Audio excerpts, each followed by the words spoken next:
All right, it's time for another episode of What the Teams Are Working On, November edition here. I'm sure a lot of you guys are dealing with the hangover of dealing with, or coming down from Vampire Coast. I know I still am.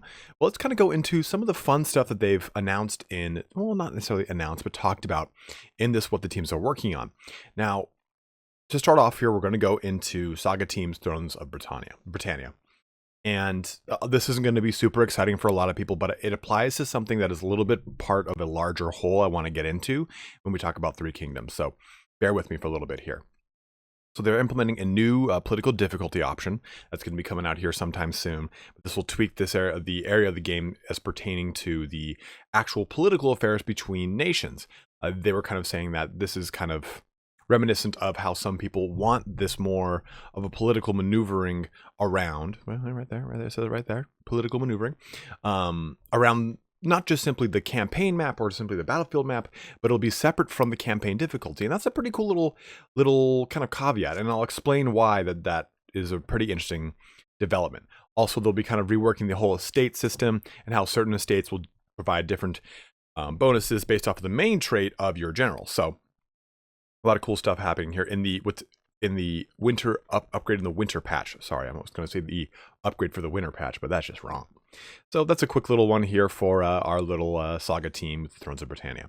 Now, jumping into the historical team, we know we saw so much with the Three Kingdoms diplomacy videos 1 and 2, and they've just recently jumped into how the ranking system works in the scope of the game as a grander whole, the second Marquis, Duke, King, Emperor.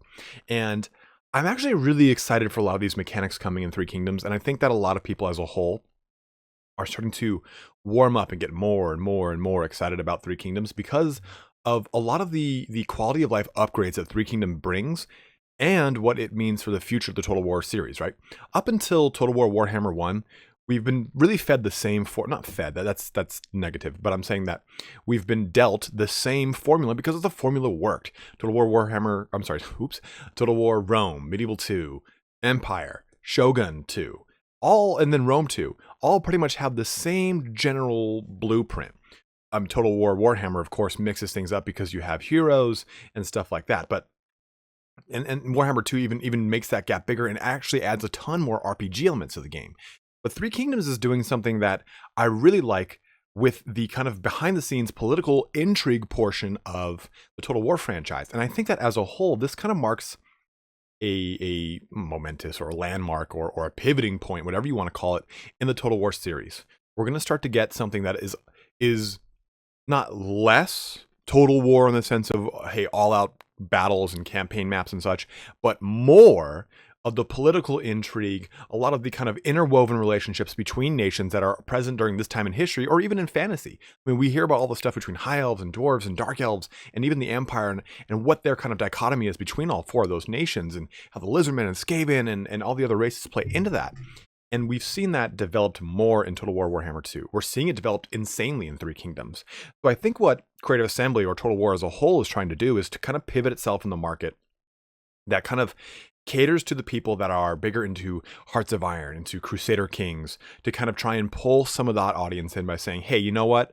We are not Paradox. We don't have the in-depth screens that you're going to go through to navigate an entire trade system. But we are a Total War game, and we want to give you some of what you like so much in your Paradox games.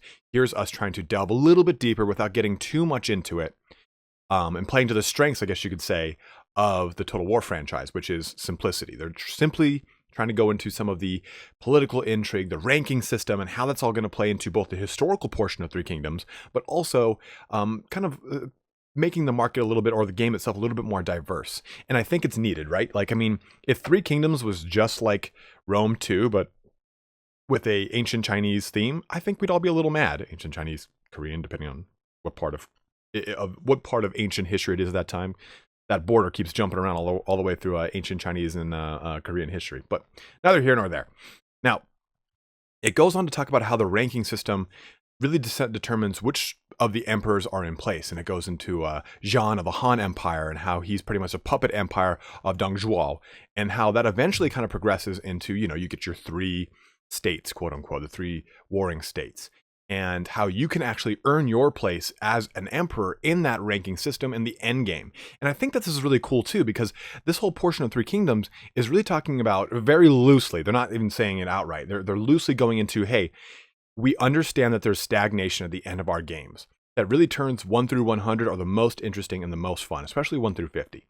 And everything after you kind of stabilize economically, establish yourself militarily or militaristically, you're pretty much steamroll the AI, unless you're playing on Legendary, and then you have to deal with the public order simulator, in which is Legendary.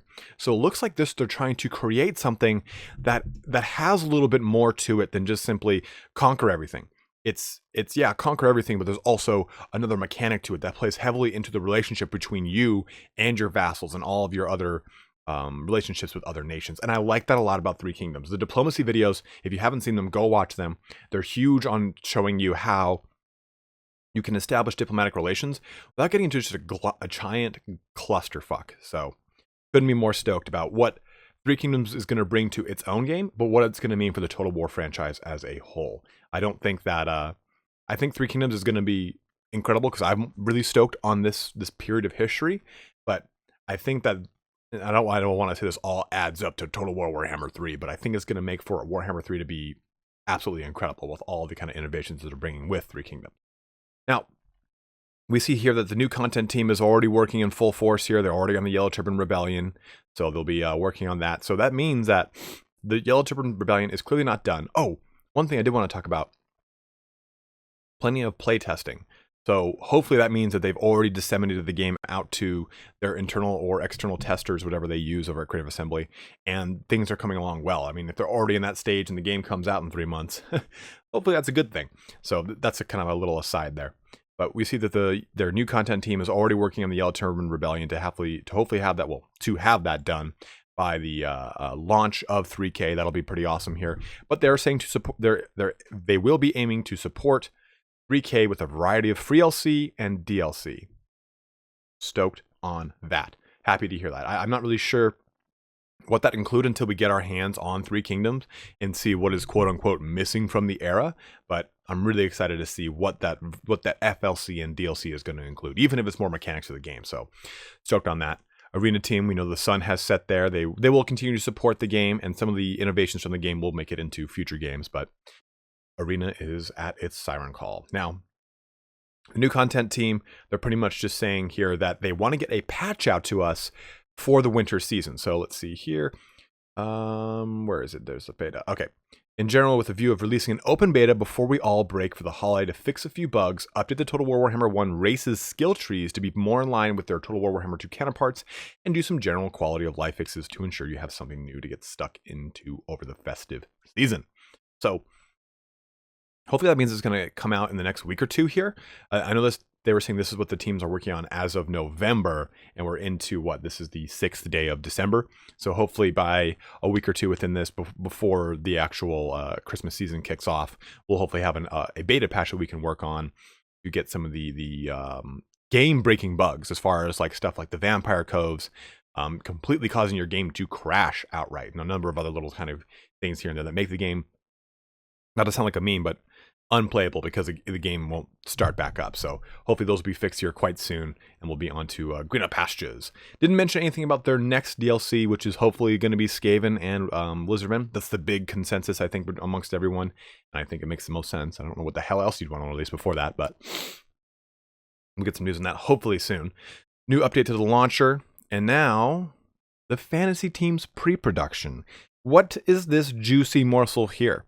And this might be start to get a little off the rails here. So as far as all of the actual, well, there's a new content team for Rome too. They're doing some stuff, and same thing with Total War Access. But as far as the actual news goes, that's it. If you don't want to hear me spout random bullshit about some stuff I'm kind of speculating on, you can go ahead and close the video. You are done for the day. You may go home early, no homework today, guys. But as far as what the fantasy team pre-production says is, the fantasy team is in a world of their own. It is a dark world pulled apart by ceaseless conflict, but this is where the magic happens. No more news for now. So I originally read that and thought, oh, it's just the Darklands, you cheeky Creative Assembly fucks. I get it. I'm stoked for it. But actually, after talking to Weapon Master 470 on the Reddit, it really got me thinking about what if this was the realm of chaos they're talking about. We don't know what the races are going to be for Total War Warhammer 3. We don't know if we're getting Chaos Demons as one race or if we're getting a race per god. Who knows? But it says in their own world, it's a dark world pulled apart by ceaseless conflict and where magic happens. The realm of chaos, the winds of magic, all come from the realm of chaos. Ceaseless conflict, demons are constantly fighting throughout the realm of chaos. You'll see a picture of the realm of chaos here. But it is indeed a dark world of sorts, and it is a world only dedicated to chaos, and that no one else but the demons can go to. So it got my very small brain thinking, what if this was kind of a teaser at maybe a possible mechanic of how the chaos or demons of chaos are going to actually operate. You know, we get stuff like the world roots or the underway or stuff like that allows, or the shadow realm that the Lithanar can pass through. All these different ways to travel, and it's the same thing, right? Your guy disappears and reappears in a different location. What if though the demons of chaos, it was different in the books? The lore, the demons can pop up pretty much anywhere as long as there's enough ritualistic stuff going on, enough belief, all that kind of action. They can open up a gate and start spewing out of it like just a ton of like a ton of frat guys going to a sorority house. So stuff like that, you know. So what if for this there was hinting at a new mechanic for the demons that for their movement, what they could do is pop into the realm of chaos. And the realm of chaos would have a low visibility, like completely shrouded by the fog of war. And as you went to move, you couldn't see what was in front of you, but eventually you might hit the location you were looking to go to. Like maybe you pop into the realm of chaos and you can see the destination you want to go. Like you denote it on the map where you want to go. The destination you want to go, and you can see where your character is. You have to move towards that destination in a straight line, however you want to go. And almost like when you're playing old school Final Fantasy games, stuff like that, you have a chance of randomly stumbling upon a demon army, and not in an ambush fashion, because that would be just horrendous, but an attack, and you fight that demon army, because demons are constantly in conflict throughout the realms of chaos, especially if they go into each demon's respective realm. So it would be cool if this was a way to move between long distances and vast expanses that you had already discovered by some means, either through an agent or maybe getting some sort of cult active in a far distant land, that you could then see that land and you could summon demon armies to it by going through the demon gate from, let's just say, the middle of the Darklands to Altdorf, because you place an agent already over there and you've been propagating a demon cult. Guys, I am going off the rails. I'm talking 100% out of my ass, and I just think this would be really awesome. So baseless speculation, warning. But it'd be amazing that if you could move from your location to that location, fighting demon armies on the way, getting a chance to get stronger. Like, okay, you beat these armies handedly. Okay, well, you can actually recruit some from that army you just destroyed, or you have to deal with the fact that your army just gets completely whittled down before you even get there. So it adds a challenge to the game, right? Like, rather than demons just being able to pop up anywhere, which is super OP, the demons have a chance of getting stronger through adversity, through this gauntlet, or whittling away to coming out nowhere where they thought they would be as far as strength goes. So this is where my brain went when I read that and had a conversation with a fellow watcher. So maybe this would happen, maybe it won't. I have no idea, but I just think that'd be a really awesome idea, and maybe that's what this is hinting at, about how, yes, we're going to add the Darklands to Total War Warhammer 3, but maybe we're also going to add the Realm of Chaos, and that's going to play heavily into the Demons of Chaos campaign mechanics, or their campaign as a whole. Maybe they don't even get a chance to come into the real world unless there's pivotal points that invade and they're allowed to come in. So that way they can't actually hold cities. They're only allowed to invade for a certain amount of time, and then they go back to their Realm of Chaos where they do all their actual conquering, which is just between demons. So basically you have the Darklands as a place to pick up bonus coins before you go back to the real objective. That's maybe a different thought on this as well. So love to hear what you guys think about this, what you're kind of stewing up in your brain heads. I clearly just run off the rails on this, so I'd love to hear what you guys think about how Total War Warhammer 3 is going to incorporate demons and maybe even the Realm of Chaos if they do that. But again, guys, thanks so much for watching here. I'm going to have a link up to my Patreon at the end of this. Please go ahead and join the Patreon if you're feeling fun and festive. I'm going to be putting up a lot more updates about the actual hobby portion of what I'm doing.